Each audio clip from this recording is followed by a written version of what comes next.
ইমান দিন চৰকাৰী মাটিত লোক বসবাস কৰি থকাৰ কাৰণে এই মাটিসমূহ ক্ৰয় আৰু বিক্ৰয় প্ৰক্ৰিয়াৰ পৰা দূৰত আছিল। বন্দবস্তি নাথাকা কৰাৰ কাৰণে মানুহে মাটিৰ ওপৰত খাজনা দিব পৰা নাছিলে।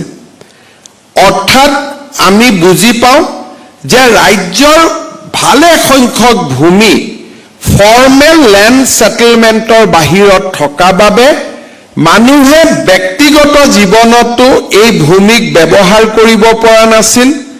ল'ৰা ছোৱালীক শিক্ষা আদিৰ ক্ষেত্ৰত বেংকৰ পৰা লোন ল'ব পৰা নাছিল আৰু এই গোটেই প্ৰক্ৰিয়াটোৰ মাজত চৰকাৰেও যথেষ্ট ৰাজহ হেৰুৱাবলগীয়া হৈছিল। মিছন বসুন্ধৰা ৩ৰ অন্ত হোৱাৰ শেষ সীমা নাথাকিব।